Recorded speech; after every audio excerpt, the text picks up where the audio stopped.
I was like,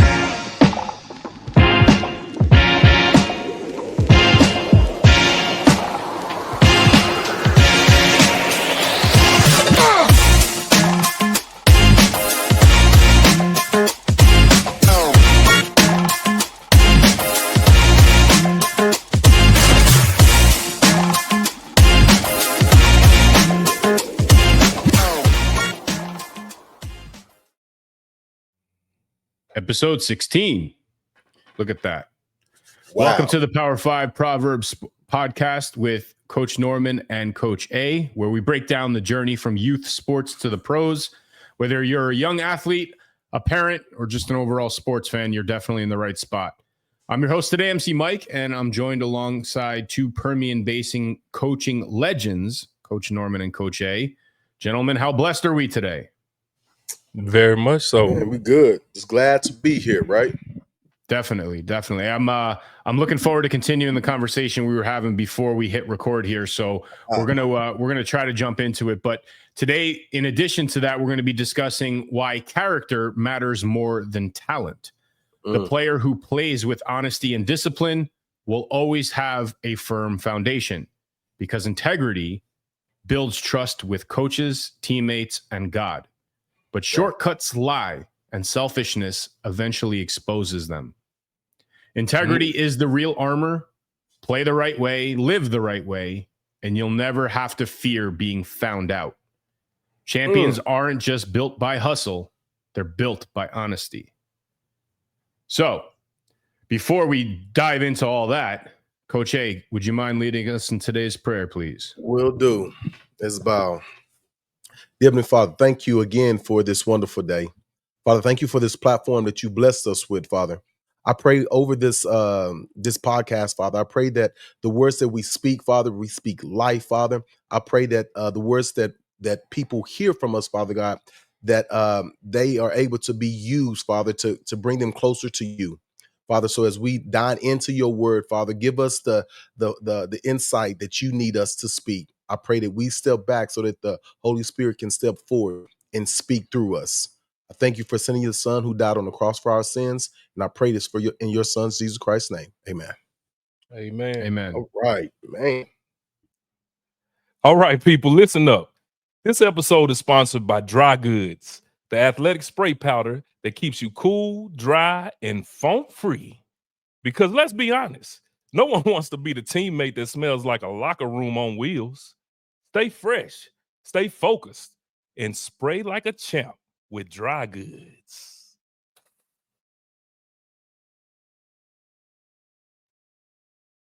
All right, let's jump right into today's proverb. Coach Yeah, Norman. yeah. Yes, sir.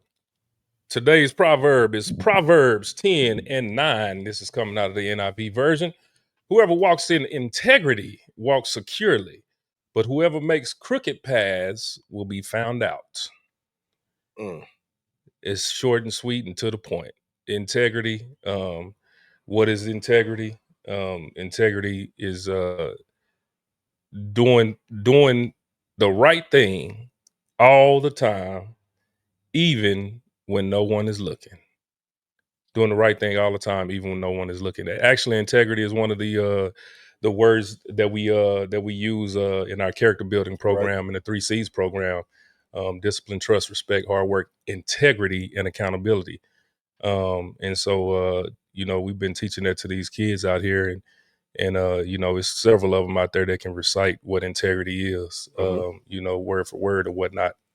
But like the verse says, man, it's whoever walks in integrity walks securely. You can be confident in your walk in whatever it is you're doing if you're doing it with integrity. But if you taking crooked paths, you will be found out. It's the old saying, from an old oil man. He said, when the tide go out, you'll see who been swimming naked. Expose, huh? Get exposed. Golly, man, that is good. That is funny. That's integrity. That's a powerful word, man. It is. Doing things the right way when people are not looking. Yeah. That speaks highly on character to know that in the privacy of your own home, in your room, wherever you are, that there's a an option to do wrong and no one finds out. Mm-hmm. Who's going to find out? But that builds the wrong type of character, because whatever you do, you're going to do it from your heart, and your heart is going to expose you Mm-hmm. later in life.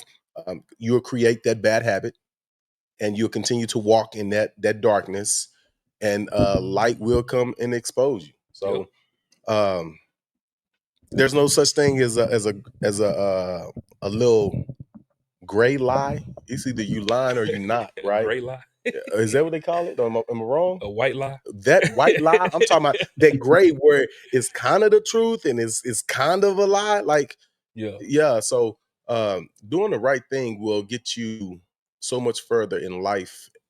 So that's where Yep. I'm at with that, man.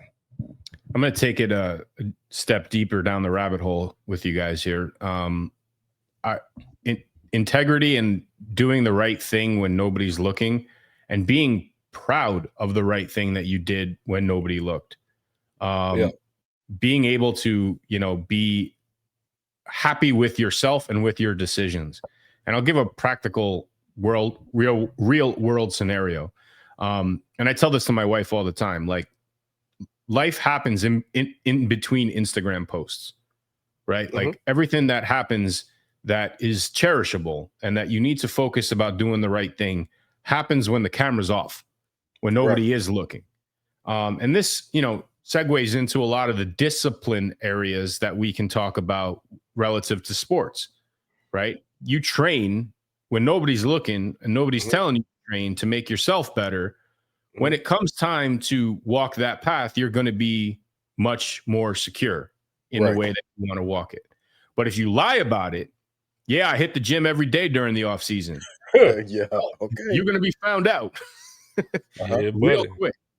Mm. So I think that, understanding where your guiding light is internally and walking that path, and, being proud of that work and that effort is equally as important in this whole situation. Right. Right. Yeah, I agree with that, man. You should be well, I wouldn't say well, I guess it is, excited or ecstatic about the good works that you do or whatnot. Um yeah, it's it should make you feel good. It doesn't for some people, but it should, Man. just because everybody's different, man. But I know for me it definitely does. When I know I'm doing the right thing, and then you see the things play out, in the right way, or in your favor, I guess you could say. It does bring a a sense of satisfaction to the work that you put in, or to the thing that you did behind closed doors. Mm. Hey, I have a real life example of that. You Okay. helped me with this story. So, Mike, many moons ago, a couple of decades, when John and I played at Dang, boy, we Texas old. Tech, I know, right? One of the deals that the coaches would tell us in the summer, either you can come and work out at the school every day in the summer, you won't have to run the 300-yard shuttle. Oh yeah. If you didn't come work out, you are telling us that you're working out on your own. And to prove that you did do this, you have to come in and run two Two. 300-yard shuttles. Well, this was a day to tell who was lying and who was telling the truth, right? And so you line up, and everybody's out there watching, and everybody's out there ready to laugh, because they know they can just look at you and tell who hadn't ran those shuttles.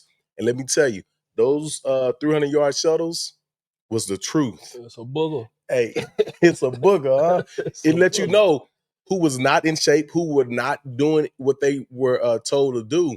And so it's things like that that I think about now.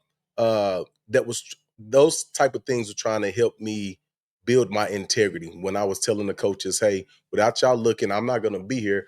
I'm going to be working out. But then I was exposed when it came down to run those 300-yard shuttles. Because man, because you had to run 2 of them. You got to run 2 of them. You do the first one, and then you have 2-minute break in between. And we had averages that you had to have according to your position. Time, yeah. Woo! And then that second one, boy, it usually got everybody. Yeah, so it's things like that I'm reminded whenever we read this Proverbs, as far as a physical aspect of what this proverb is talking to me about. Yeah, I'll sort of leverage what you described about that and give you my little scenario. So we used to have 3-a-day sessions in the summer, and the first session was always cardio. It was always just running, and same concept. If you showed up on the first day of camp, and as a lineman, if you can run a 10-minute mile, you don't have to do it every day anymore, right? You basically prove that you stayed in shape and whatever. But some people did it, some people did not. And therefore they had to run it every day until they were able to get to that threshold. But the real test behind all of it was, even if you did it, are you still going to do it with your teammates? Are you still going to keep up, the session, or are you just going to prove that you did the work in the off season and sort of wash your hands of it? And I think that was the real test that our coaching staff was trying to put forth. You proved yourself, you did it. You're up here in our books as far as your commitment to this team and obviously improving yourself as a player. But we got another 4.5 weeks of this. Are you just not going to do it because you won the game the first day, or are you going to do it with your teammates? You're going to sweat it out. You're going to try to improve yourself even more leading up to the season. Good point. So different ways to look at it, but I want to continue our conversation that we were having before we hit record here, and just to sort of catch people up. We're talking college football. We're talking about how the SEC at one point was the pinnacle and the powerhouse of college sports, and some argue it may still be the case. Others will say that that's sort of a rear view mirror thing. And then we started talking about NIL and how that sort of evens some of the playing field. And we're looking at this from a few different perspectives. My take on it, just, to sort of recap what we discussed already, and then we can continue the conversation, is that, I like to look at, players in any sport using college not only as a means to be a college athlete, but possibly having that be a career path for them. Right. So I don't like looking at players changing programs only to get to that next level. I like the loyalty component of it. I like the fact that you committed yourself to this organization for that period of time. I'm not against them getting paid. I'm not against them getting what they deserve. I just like to see players commit themselves to one program or another, because at that next level, they're really not going to have a choice until they are given that choice using something like free agency. Where again, it's more of a business at that level. But again, I'm talking about this, I guess, from the goggles of a fan. I obviously didn't play at that level. And then you guys brought up different perspectives, and I'll let you shed light on where you stand on that. Yeah, shoot. And it's nothing. I don't think that there's anything wrong with your perspective. That's your perspective, It's one thing that I brought up or whatnot was the aspect of, we're a little up in age, I guess you could say. OGs. Yeah, we the OGs, I guess. But one thing that I saw Kirk Herbstreit, he had a great take that I kind of understand and started to look at is like these kids today, like this in the NIL, they grew up in this NIL world and all of these things. Man, that's all they know. They didn't come up in the systems where you were you had loyalty or whatnot to a certain team and all of those things. This is the world that they grew up in, where they could go to this school, get paid a certain amount of money, and then, go to this school and get paid a certain amount of money, and they might pay more over here or whatever the case may be. This is what they know, this is what that they've grown up in and they're a part of. I don't know how long NIL been around now. What, at least 5 Well, to it all 10 years? depends on who you About talking that, about, yeah. because Johnny Manziel been getting NIL. Well, that's true. Some of them SEC schools been getting NIL, so Yeah, it wasn't Well, called. transferred athletes are nothing new, right? I mean, this has happened for a long time, but the money aspect of it and the drive for the money just really wasn't on the table. I mean, players would move schools relative to, position availability, perhaps scholarship opportunities. Some of it was personal, depending on the location. I think a lot of those factors were sort of before. Now it's really about who's going to open up the checkbook. And again, I'm not against Right. that. I think that it adds a different element of business to a huge business model. I mean, and college sports is a massive business. There's no, Right. I don't think anybody will deny that. So having that as an option to pool in the best talent is great. I draw the line, so to speak, when a kid bounces around year after year chasing the bigger dollar throughout his collegiate program. And let's just say he's blessed enough to make it to the next level. Now, teams have to analyze him through 3 separate systems, playing with 3 separate groups of players, playing in 3 separate conferences, possibly 3 separate types of opponents. I mean, I don't know if there's enough to justify putting all your eggs in one basket to hope that you can, I guess, ride your future with somebody like that. Well, you make a great point. Like, I agree with you as far as going to different teams, different programs, and whatnot. But on the flip side of that, as a person that is looking for someone to come in, the positive in that. I'm seeing this kid able to adapt 4 different programs and able to learn quickly. So he should be able to fit in with our style of play and giving them this. I didn't make it to the NFL, but I was told, I mean, their playbook is crazy. So if a kid is able to adapt like that and understand the game, that could be an advantage for them. But back to the Assuming loyalty. they thrive. Well, that too. But if they could easily be a bigger fish in a small pond, thrive, and try to go into a bigger program and fail miserably. And then what?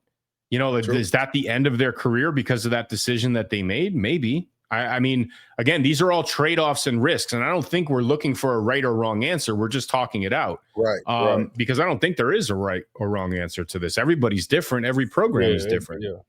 And that's a great point right there, because I don't think it is a right or wrong answer. One thing I will say though is that okay, say that kid is bouncing around from school to school 4 to 5 years or whatnot, and then that 5th year he has a major injury that prevents him from ever playing again. Now, would he be wrong for bouncing around getting as much money as he can, or would it still be like, oh, he's not loyal? So you looking at it as more of an investment. I mean, that's what it is to me. Like, to me, go ahead. I'm always for the athlete. They're the ones out there, sacrificing, putting their bodies on the line and all of that. You look at the long-term effects of all of this. And that's why I've always said that, I've never had a problem with NIL. You know what I'm saying? They should be getting paid. I mean, and not just not the fact that college sports makes a whole lot of money, but I think with all the money that they make, they should be distributed out to the people that they making it off, who they making it the money off of. Well, this is true, because I can just think about when we were in college, again, many moons ago. You wanted to move off campus because you can get more money. Mm-hmm. And with that more money, I think it was the scholarship check was $800. Shoot, I think it was 5. It may be that, Mike. It might have been 8 off campus. Off so campus, then we couldn't go get jobs because we only could make so much money and work so many hours. and it was terrible. Like, we struggled. People didn't realize that athletes back when we were there, like, we struggled. If your family didn't have money, or the job that you had to work, you only could make so much, and nobody wanted to be this business that got the players in trouble. So they made sure you only can make a certain amount of money, and it was hard, man. I honestly can say, like, that caused me to learn how to live.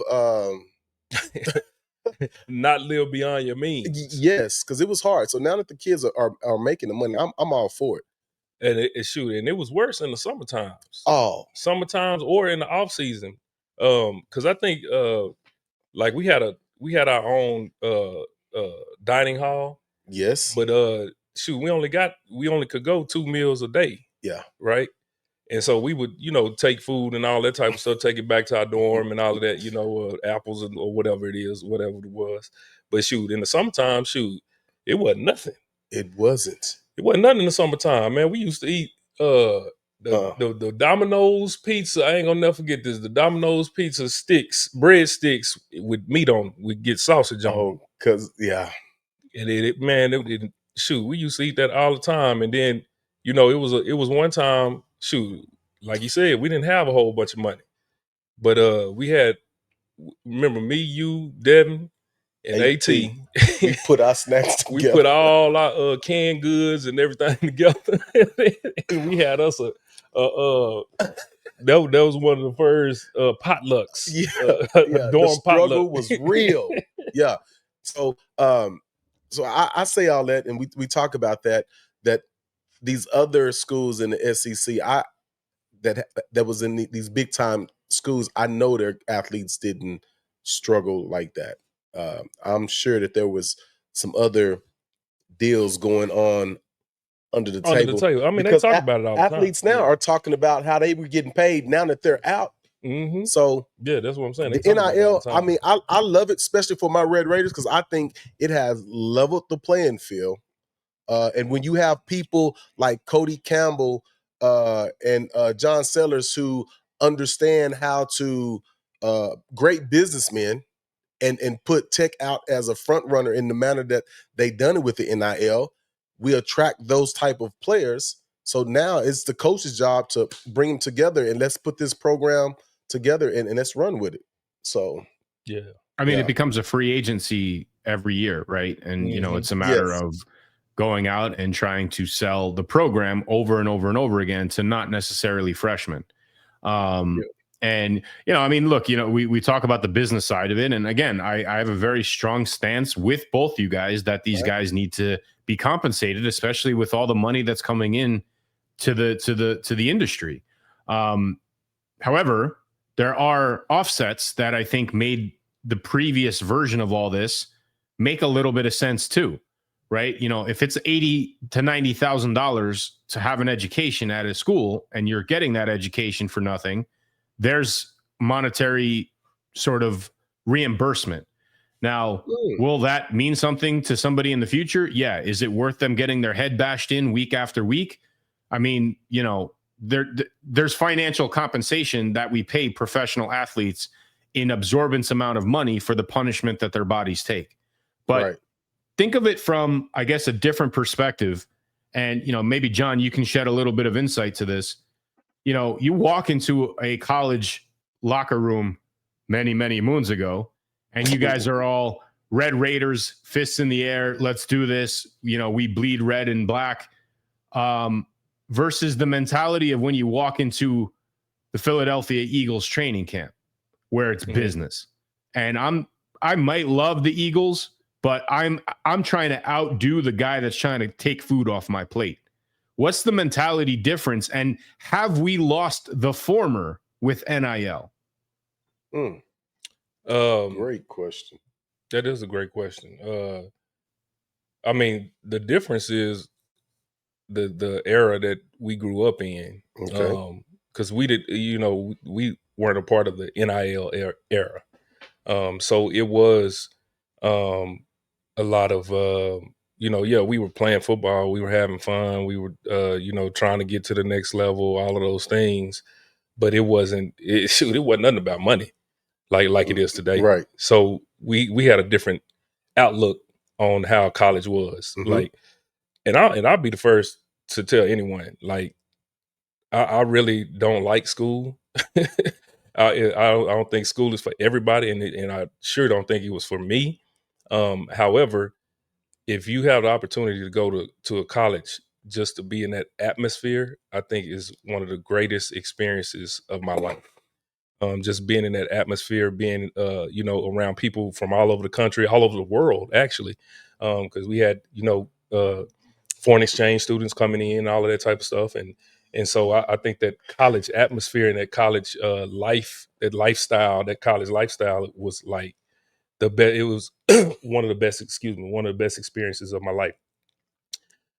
As far as the you know the degree part of it, yes, I sort of understand where that can take place, but to me, like, that degree or level of degree or whatever, like, do you know, like, 85-90% of people not even in the job that they go to get their degree in, unless it's like one of those like a lawyer or a doctor or something like that, if they're doing that.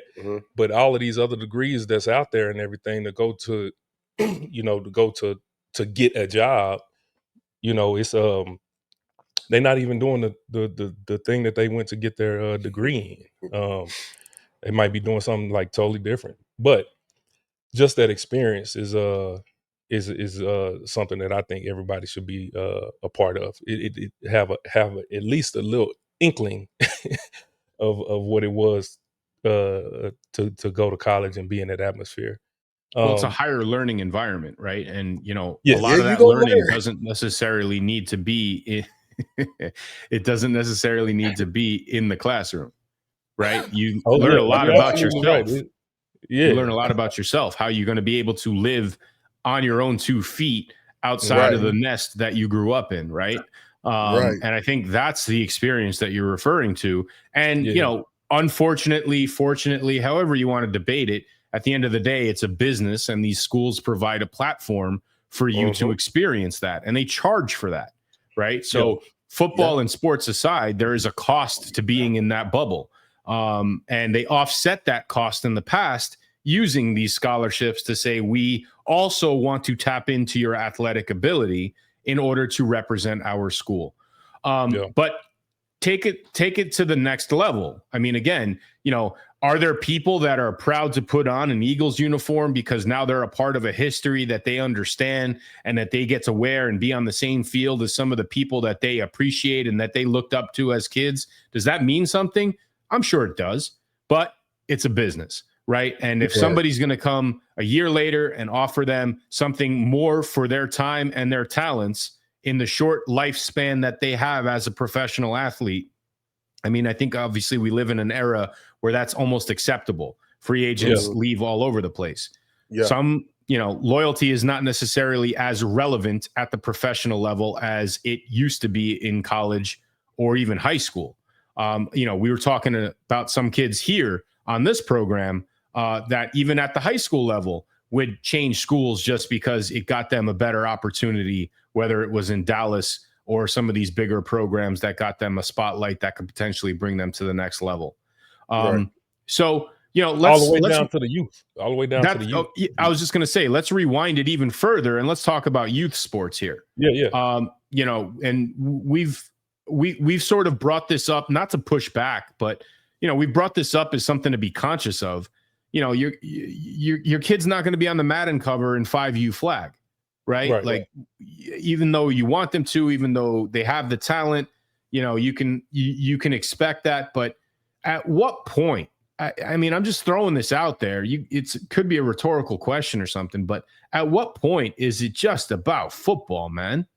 I think those days are over. That is just about football. And is that sad? It's sad, but that era, the 19, just hearing you saying that made me sad. it's bad. Like 19, if you were born in 1970, whatever, our era, I mean, you can go back to they debate in basketball with Jordan and them, they would never team up with their enemy who they didn't like to win a championship. But now in basketball, everybody just moving around. College, I can recall when somebody was going to transfer, it was one reason they could transfer is if the college coach that recruited you either left or something happened, they gave you the option to leave without any restraints. But now the transfer portal, they can just come and go as they please. But all the way down to the youth, you got these kids that are the parents that are chasing the teams who has all of the best athletes and who are winning, so that their kid can be a part of that. They would rather buy a championship in that manner than earn it.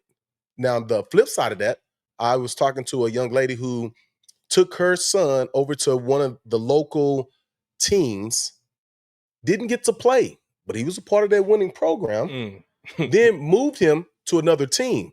And now he's the star and he's getting to develop more on this other team, where if she would have never done that, he'd just been on the bench. So I think how many other kids are like this same individual, that these parents take your kid to a program that is not all the hype, but and allow them to develop and stop chasing the championship and care about the sport that they're playing. The All development. right, so I'm gonna throw whatever little information I know about West Texas football. You guys both went to Midland Lee, right? Yes, sir. Correct. Okay. What happens if the cornerback position was taken and you saw a better opportunity at Permian? Was that even an option? Yes. Really? Yes. You would consider that as an option to switch schools like that? Yes. What? Okay. Oh no. I mean, I can just tell you and I'm just being totally honest with you. I was a Mojo fan before I was we were a Lee fan. Yes. Because my daddy graduated from Ector. He was from Odessa. Not from Odessa, but that's where he grew up and graduated from, was in Odessa. My cousins played for Permian, played on that 85 championship team. All of that. I was a Mojo fan until I went to Lee Freshman. When I went to Lee Freshman, I had to become a rebel because that's the school that I went to. And so that's when I became a rebel. But I give you even more, even better example. My cousin, JR, he was at Mojo. He was playing over there. But they wasn't giving him the playing time that he thought he deserved. And so what did he do? He moved in with my dad over here in Midland. Oh, it's too yes, late. he did. Yeah. Shoot, I mean, it is what it is, huh? He moved in. He moved in with my dad over here. I mean, they do it all the time. Like, it ain't nothing to hide. He moved in over here and went to Lee and ended up winning state championships. I don't know. I guess I have an outsider perspective, again, using a Hollywood movie as my point of reference. You know, a Boobie Miles wouldn't even let a doctor look at him because he was from a different town. Yeah, because he was, yeah. But see, that's funny too, because Boobie Miles is from Monahans. You messing up the movie. I mean, I'm just saying, man. Come on, let's be real. Like, no, look, he's from Monahans, but he went to Permian. He went to Permian. That's why he was over there with his uncle. Oh, same situation as JR. Come on now. Your cousin, his uncle. Yeah. So this stuff been happening. Been going on. You know what I'm saying? But you know, that Mojo pride and all of that, you know what I'm saying? That like, man, you from Midland. You don't know what you talking about. You from Midland. Yeah, but you from Monahans. Okay. Well, much like John was a Mojo fan, but from my perspective, if I was at Lee like I was and the opportunity presented itself at Permian while I was at Lee, is that what you're asking? Yeah. Then would I switch over? No. I wouldn't. For one, back then, Midland and Odessa people, like, they didn't see eye to eye, right? If you went to Mojo, you were, although we were cool with the players off the field, you just didn't like it. I felt like I was the best cornerback, so no matter where I went, I was going to thrive. But I'd already made my stake my claim at Lee, so that's what I was going to do. I wouldn't have went over there. Although they did They did try, offered my mom a job because my stepfather was a sheriff over there. And so the only thing that kept us from going over there is my mom telling them, so what happens if he get hurt? Are y'all going to take my job from me? And so what is going to ensure that we will be okay if we stayed over there? So, yeah. So I guess I asked that question, and the answer that you gave is spot on for, I guess, my whole argument about NIL. When you pick a school, you stake your claim there. Right. And, you know, there could be better offers that come up. Now, in your mom's example of that answer, if there are guarantees that you can still be okay, God forbid something were to happen, whether that means you stay in the school, your scholarship is still active, you still get the NIL money for staking your claim in there to begin with. Again, I'm not against them getting paid. I just feel like, you know, there is that sense of this is the decision that I make, which is an important decision in anyone's life, right? It's almost a fork in the road. You get to pick your school. You get to go to that school for whatever you want to study, whether it's basket weaving or civil engineering. You know, you get to, you know, basically pick a path. It's a fork. It's a decision that you really have, one of the first ones that you can make as a young adult. And I don't know. I guess I'm old school and, you know, Coach A on this. You know, I wouldn't change that after I make that decision. I would ride it through. But again, everybody's different. Every situation is different. And I'm speaking from a different perspective because I didn't have to make that decision. I didn't have the privilege of making that decision, I should say. But, you know, when it comes time to, you know, I guess, again, rewinding the clock and getting at the youth level, you know, and you watch some of these touchy movies and stuff like that. They do sort of hint at it. Youth football and just going out and playing the game is what it all needs to start, right? It doesn't need to be a business at 7U. You know, you don't need to sit your players out of fear of injury or forfeit a game due to the fact that you might get hurt just because you feel like you're going to lose if you've already locked up a playoff spot. All that shouldn't matter, man. I mean, again, forget about the fact that it's the game, but what about the kids that never get to play? Isn't this a chance for them to jump on the field and get some playing time? You know, I just feel like everything we're talking about here started at the professional level. It's worked its way backwards to college. It's worked its way backwards to high school. And now we're starting to sort of infest the youth sports level. I mean, you might as well just start signing contracts as kids are still in the belly. Hey, and that, believe it or not, they doing that too. Yeah, I was just gonna say, I mean, you think about it in the volleyball world. Now let's step out of the football, but volleyball, you sign a contract stating that, and soccer, that you are going to play with that team. And if any other team comes and talks to you that violate that contract, that team will be punished and you will be punished. Well, I wouldn't say punished, but no, they get punished. Yeah, they get it's a fine and so forfeitures and all of that, and they can't move on to the next tournament or whatever. It's all of that. So it's youth is becoming it's in the youth world now. I mean, and that's just me finding out about the volleyball. They've been doing that for a minute. Volleyball you know what I'm saying? It's a whole nother animal, right?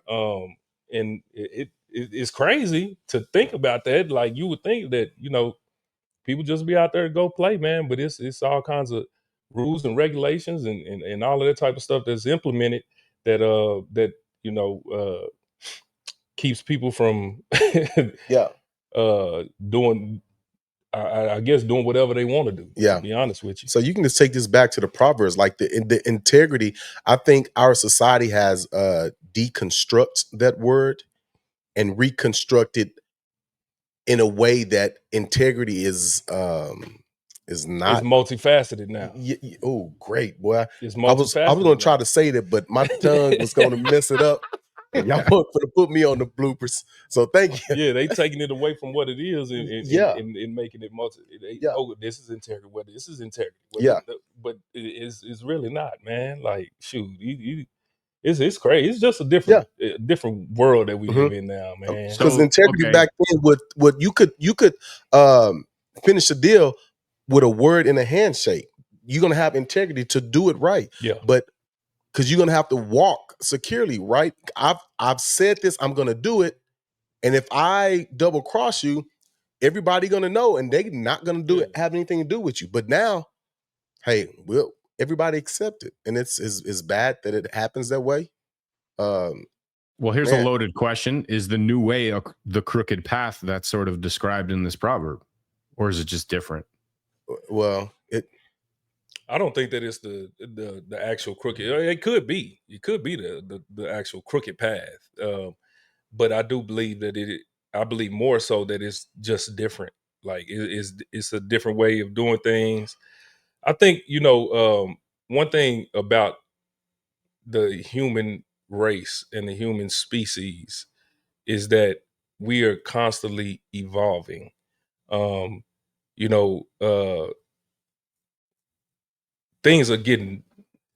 It's just like changing from the industrial age to the technology age. okay. Okay, that's an evolution. That's a change. Is that the crooked way? It could be used that way. Technology they could it is used to create all kind of scams and all of that type of stuff. People say they don't want to jump on social media and all that because it's the devil and all of that type of stuff. It can be used that way, but it also can be used for good. So that integrity piece of it is what should be the foundation Hmm. that will lead you to navigate in the right path and not the crooked path. And that's That's why how. I asked if it's different or crooked, right? Again, there's no Yeah. right or wrong answer. Every Right, scenario, right, every right. situation will be different. Yeah. And again, I guess it's a blessing that we sort of remember life before this adjustment from the industrial age to the technology age, right? Because we can sort of understand and appreciate where things have been and where they are now, and sort of break it down to the pros and cons of both sides of it. Mhm. Again, and this is just another rhetorical question. We all have kids. Our kids are in sports. We're going to have to understand, there are still value points that you want to take from sport and apply it to your life. There's Absolutely. loyalty, there's teamwork, there's dedication. Well, some of these things might hinder that, right? Like if I'm not appreciated the way that I want to, I don't care about my team. I'm going to take my talents to South Beach. You know what I mean? Like Yeah. little scenarios like that where it's really about you and your development instead of you evolving with the system that you're in order to improve yourself. Again, there's no right or wrong answer. There's just multiple ways to look at all of this. And I just hope that, I grew up in an era where I gained so much personal value from sport that I Mhm. don't want to see that disappear in some of these new / crooked paths, whichever way you look at it, that are sort of being evolved in this new way of thinking about the way that kids are playing sports nowadays. Right. And the other thing, I'm sitting here reading this proverb over and over. And as a parent, when you teaching your child to do what is right all the time, practice, go out and sacrifice, but then they look over at some of the friends that are going down the crooked path and they're having quicker success. How do you continue to tell your kid, hey, like, it'll come. Just just wait. And so I think about the generation and where we are now. We're living in a rebate world. When a car dealership and you look for the cars that have the biggest rebate, they're gonna give you all the money up front.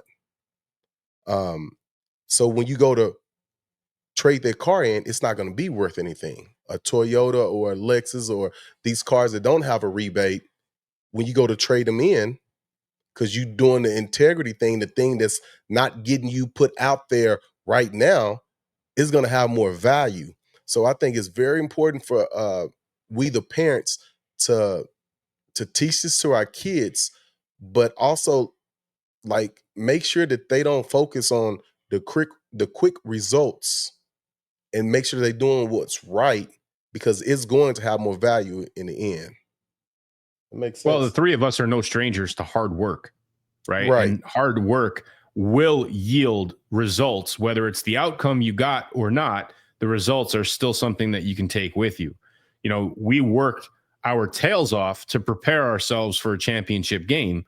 The championship game result didn't end up the way that we wanted to, but Right. the real value in that is the path that we took to prepare ourselves. And again, that's indicative of every step of the way. You can prepare yourselves on a project, you can pull all-nighters, you can do all sorts of things, and that project may not come through. But at the end of the day, you learn something, you walk the path, a skill set that you may have that you can apply somewhere down the road that maybe makes it worthwhile later on. So it's not about the immediate return on investment. It's about the longer, bigger picture. And I think this is the life lesson that we take from sport as it is anyway. You prepare for the now, but the later on, you have the experience that you got, not from the dress rehearsal / game day, but from the preparation and the hard work that you put in that week and in the off season. Yeah. I'm just reminded of, there's a couple of situations that happened to John and I, with this youth league thing. Some things were being brought up, and I wanted to snap back and say some things, and John was like, "No, man, we're not gonna do this. This is what we're gonna do. We're gonna keep our integrity. We're gonna walk securely." And all of a sudden, on the other side, things start being exposed. And maybe it was because it wasn't no maybe, because we were walking in integrity, doing what was right. Those that was taking the crooked path. Oh man, you can't mess with God's kids. He will have the last laugh. And so things started happening on that. So it's always good to see Proverbs, see things come to life. This is a living word, so it's always going to speak life, and it's important that we abide by what God is telling us to do. Right. Well, that was the other piece of the response I wanted to make to your comment. How do you justify a kid who has the success out of the gate versus the one that has to put in that work to achieve that? Well, you got to have faith, man. Yeah. You got to have the faith and understand that there is a path and a process that perhaps you're just not ready to understand yet. And you need to keep working at it in order to understand. And again, a lot of that happens behind closed doors. And the ability to accomplish something out of that is the integrity that we're talking about. That's when you can close your eyes at night and know that you did whatever you needed to do to prepare yourself for whatever that situation is. The game, the practice, the 300-yard shuttle, the mile into under 10 minutes, whatever it could be. Again, these tests that are put forth in those particular programs are designed to, validate whether you actually put that work in. And only you and God know that if you did that or not.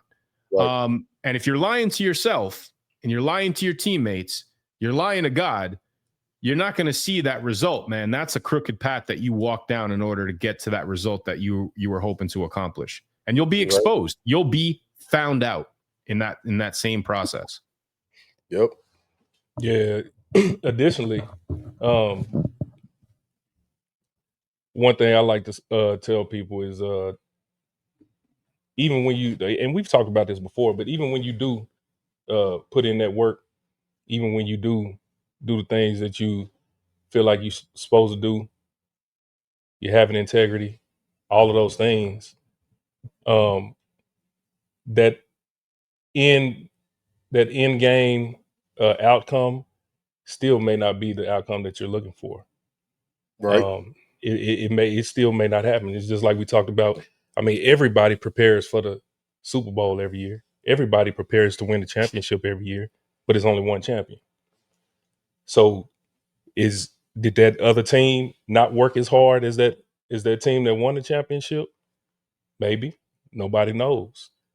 But one thing we do know is if you don't put the work in, and you don't do the things that you're supposed to do, that outcome will not happen. Don't even have a chance. Yeah, you don't even have a chance for that outcome to happen. So, but maybe it wasn't meant to happen then, but maybe it happens in 2 or 3 years. And the experience and the hard work that you put in now is the only reason why 2 or 3 years from now is even possible.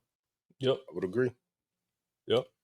Hey, So I would like to see if we can power 5 back to this NIL deal. Before we started recording, I was going to ask you guys a question about that. Okay. All right, twofold. So if these kids are making all of this money, NIL, should they or should they not receive a scholarship? Should their scholarship be paid? Should they pay for their own scholarship through NIL? And on the field, or when the kids are doing things, should they not be fined just like professional athletes because they're getting paid? And one more, third thing, these kids that are going to play professional out of high school, can they now come back and play college sports? Because one of the reasons why they couldn't come back is because they was getting paid. Mm-hmm. But now the collegiate level kids are getting paid. Can those that are going straight to professional come back and play in college? So those I three don't know. questions. I know basketball did away with that. I know football did away with that. I believe in hockey, you don't have to go to college. And I believe in baseball, you don't either. You can actually get signed out of high school and then go back to college after the fact. But basketball, who's the last guy? Well, Went straight, one of the last big names, I think, was Kwame who? Kwame Brown. No, I think there was somebody after that. No, he played with. I mean, obviously LeBron didn't go to college, right? Like Kobe didn't go to college. What's his name? Kevin Garnett didn't go to college. I mean, these are different eras, but I think at some point they made it mandatory that you at least had to have 1 year under your belt in the collegiate system. But yeah, that's another great question. For basketball? Yeah. I don't think that's right. I mean, when was the last time you saw somebody get drafted out of high school? Well, yeah, I know nobody has gotten drafted out of high school, but I don't think it's I think it's partially right. Let me rephrase that. Because I think you can go overseas and play, yes, and then come back. So you don't necessarily have to go to college. But if you do go to college, you have to at least be there at least 1 year.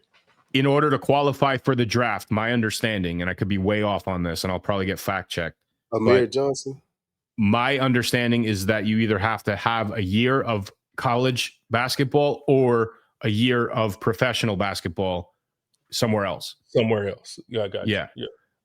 In order to be drafted. Now, you could be a free agent, I suppose, and be signed without those credentials. But in order to qualify for the draft where anybody has rights to you or your services, like I think that's the stipulation. And I believe that's the case for football, too.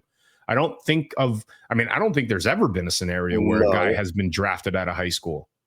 No, I think in football you have to be there 2 years. You have to at least 2 years. Wow. Yeah, it's 2 years. You have to at least be a sophomore or finish your sophomore season.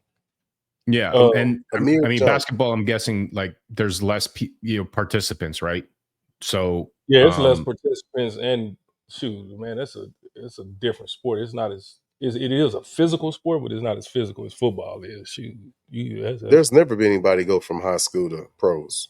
Nah. Oh, yeah. Okay. Well, not that I know of. Not in my lifetime. Not in football. Yeah. Nah. Yeah. I mean, I'm sure back in the day, like World War II days. That's what I'm thinking. Like maybe the 30s or something. when did football start? Yeah, but back then. Yeah. But I want to go back to your first question. You scholarship.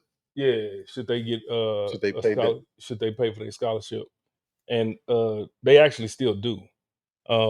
The softball player that was with Tech, Najee, when she after the season they re-signed her to another $1.4 million deal. Mm-hmm. That $1 million was actually her NIL, and that $400,000 I believe went towards a scholarship. Oh, so she paid for her scholarship. Yeah. Oh, okay. Well, that's cool. Well, does it count off the cap, the salary cap that each school is given? It probably does. I don't know that. I don't know that. See, and that's the thing. I don't know that the school is given a cap. per se. But I think it's a cap within. It was some legislation that passed where there's a cap in football. But for everything else, I don't know, because I remember, like, shoot, it was a report came out that like Tech had 58.1 million or something like that, But it was through. but it was all of sports Oh yes. combined, and I think football was like 21 or 22, something like that. I would So also imagine that this is per conference. Yeah, Cody had I that. don't know. He had that presentation for us the last Matador Club. Let me see if I can find it. I mean, it must be. I mean, some random school in nowhere, Colorado, cannot have the same NIL budget as Alabama. Why not? Well, If they have alum that have that money. Well, again, they've always had the alum that's had the money. That was the whole point in the beginning. That's the boosters, and that's where all the money would come in for the programs. But what we're talking about is evening the playing field, right? So that NIL money, where does that come from? Does that come from NCAA? Does it come from the conferences? I mean, again, these are all things that I don't know the answer to on the infrastructure, how it works. It comes from a collective. Yeah. A collective. And it's the way you structure it. An NGO. No, it is though. Like every alumni or and I just speak from like what Tech is doing. They have the Red Raider Club, and you have all of these alums that pay a certain amount of money to be in the club, to be part of the club, even though we're alumni. Yeah, they pay, it's a fee, and then you can donate to that club. And the more people that donate to it and everything like that, the more money they have to issue out, to dish out to these different programs. So they take all of those fees and everything, and it's a collective. That's what they But call it's it. a collective per school. Yes. So the SEC doesn't collect whatever money from broadcast rights and distribute that to all of the programs within their conference and say this is part of NIL money that you could use. No, I don't think they do it that way. The money that comes in from the schools and stuff, they I don't know exactly how they do it, but I know there are ways that sometimes they distribute it out to all the teams in the conference, or sometimes they have a tiered system where it'd be some teams in the conference get more, some get less, and all of that. But I don't know exactly how it's structured. But that proves my point. Like, no school, Colorado, is definitely not on the same budgetary plane as Alabama, unless, of course, they have the same level of enthusiasm at the alumni level. Yes. You're absolutely right in that statement. Yes. So I don't know. Again, it's a separate business model in an already busy business model. Right. It's a lot of moving parts. It's a lot of moving parts. And, look, again, I think all three of us are on the same page that compensation is definitely a good thing, right? I mean, it's just that, whenever money is brought into the table, and this is just a general life statement, not necessarily sports, people sometimes change, man. Their values change, their loyalty changes, their purpose changes. And I'm not saying it's always for the bad. I'm just saying that their perspective of whatever they're involved in is different from what it was prior to actually having money. And that's, you ask any of the old school college football fans, I mean, that's why they preferred college over the pros. They would call it the pure sport, right? There was no money attached to it. You could even make that argument about coaches who have coached at that level. It's much easier to coach a kid at the collegiate level because there wasn't that money factor on the table, versus the pros. There wasn't that ego that was sort of introduced by using money as a tool rather than the talent. And again, I'm just spitballing perspectives that I don't think are outside of the normal thought process of anybody who has experienced life before this and then life after the tech revolution. But all that being said, I mean, I think our focus at the youth level, and this is where I want to sort of pivot this conversation with whatever time we have remaining, our pivot to the youth level, we still are offering a platform that is football first. Now it's a competitive platform. That's just sports in its generalities. But here we are towards the tail end of the season. Playoffs are on the horizon for both the big and small school divisions. You know, we talk about the road to Lubbock and the opportunity that presents itself for these kids and these programs and these coaches and these parents to get to see their kids play at a stadium like that, at a level on that field, with all of the history that, you know, you guys have shed light on over the last few weeks, and obviously whatever West Texas has as sort of their Red Raider fandom. You know, is there still the value proposition of this is just youth football with all of these amazing things that are happening outside of what this experience can be taken from it, from the sport? Or is it something like, okay, now I got to start thinking of football as a business because this opportunity has presented itself, and I need to get myself in the best possible spot to be in the spotlight to see myself taken to the next level? I mean, again, a rhetorical question. I don't even know if I'm asking it the right way. I just want to make sure that the platform that Power 5 specifically is providing is still focused on the internal values that sport provides, while providing the incredible opportunities of playing at a place like Texas Tech for a championship game as a 6-year-old or as a 7-year-old. And is that value appreciated by those kids the same way that perhaps we would have at that age?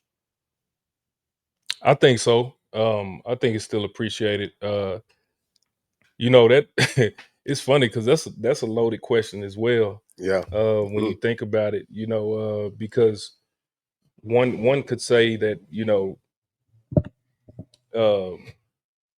I mean, but we've always been this way. But being a league of opportunities where we have the option or the ability, you know, to go to Florida for nationals, all of those things, regionals.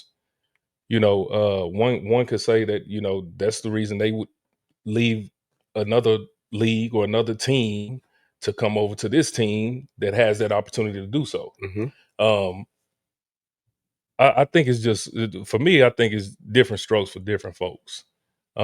If you're providing a different opportunity than someone else, then, you know, you're going to have people that are on board with it, and then you're going to have people that don't want to be a part of it. Simple as that for me. I think the more opportunities you can provide, the more the more likely you are to have more people get involved or whatnot. And so that was, you know, that was the whole premise behind securing Texas Tech as the championship site this year. You know, half of these kids, which 99% of these kids, Right.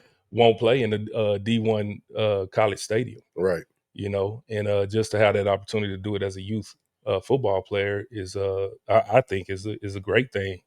But you know, They'll remember it for the rest of their life. There's no doubt Right. about that. Right. Absolutely. You know, a lot of these kids, you know, they miss their games and stuff because they go to a Texas Tech game, Right.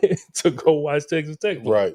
You know, and so, but you know, for some people, that doesn't move the needle for them. You know, and so, and that's fine. You know, if that's the case, then, you know, it's no knock against them or anything. It's just they choose not to go that path. Yeah. You know, and for me, on a personal level, I can just recall when we played in GMFL and we had an opportunity to play at Memorial Stadium. I can remember when we had, which was a high school stadium at the high time. school stadium, right? So this was, then we also had the opportunity for Ferris Stramler, who was the featured running back, come out and speak to us. I still remember that, and that's when I was in the 4th grade. And then from there, getting to play, but like John was also talking about the path of being a Mojo fan and going up to Tech Stadium and watching Lee and Permian play at that stadium.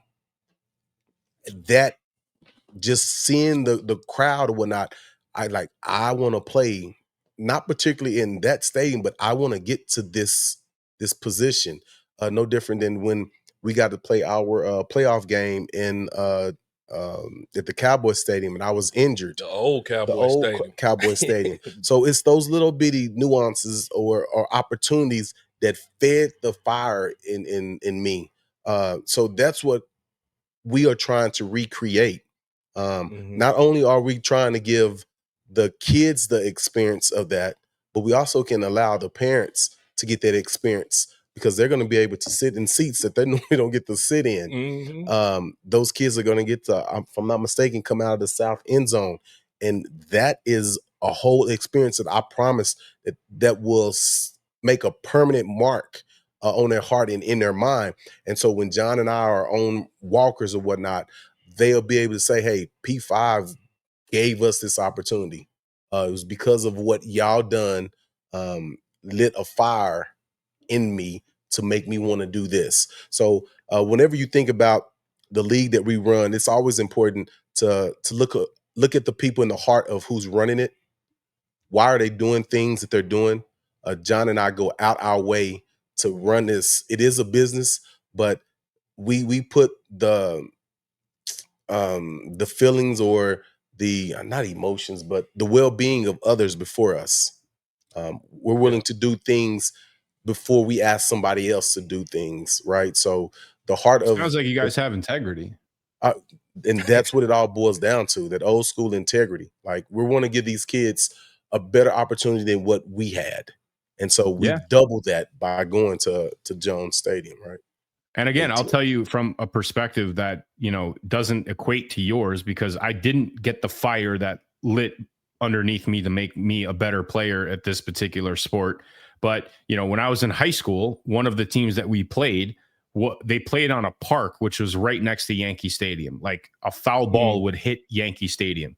And fast forward to now, that park is now the actual stadium that they play in, because they built the new stadium where the park was. And they tore the park down.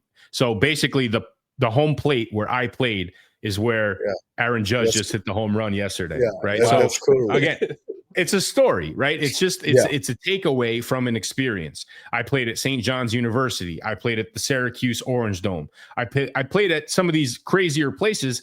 Did it take my skill set to the next level? No, but is it something I will never forget? Absolutely. Mikey Stadium, playing at Mikey or Mitchie, I don't even know how it's pronounced, but playing at West Point was the highlight of my playing career.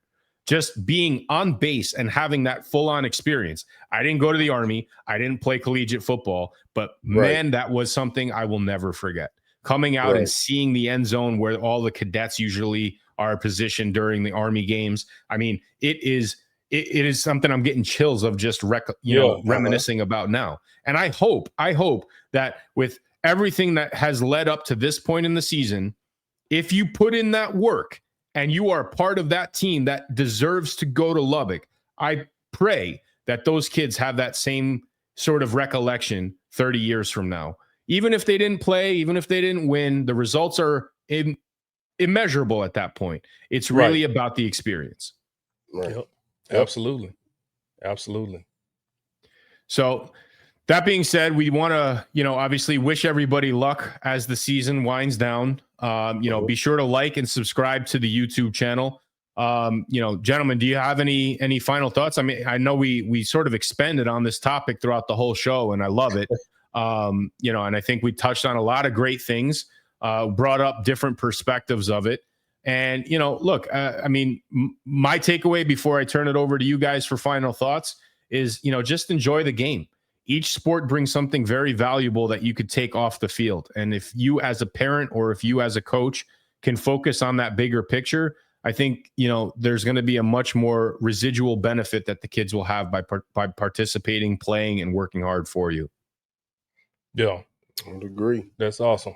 I guess I would end by saying, just with us talking about integrity, it boils down to this for me, and I tell this to kids all the time, and adults alike. Keep the main thing the main thing. Yeah.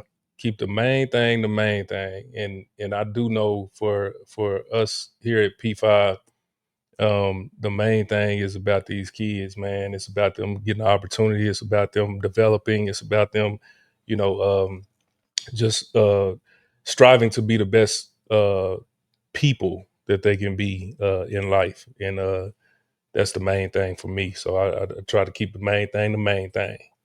And you should too. I don't have Coach? anything. He summed it up. He summed it up. All right, Summed it gentlemen. up. Well, another great show. We thank everybody for tuning in, and drop the comments below. Let us know your thoughts on it, and let us know if there's any other topics that you want to participate in or you want to be on the show. Reach out to Coach Norman. Reach out to Coach A. Until next time, I hope you guys have a phenomenal weekend of football. And I don't know, man. Is there a college team that's doing pretty well in West Texas right now? I hear. And put them guns up. Guns up, baby. Some Red people Rain telling us to roll. put these things in our holsters, huh? Down here, we bring them together. Oh, The U. that's cool. Yeah, Take care, guys. All right.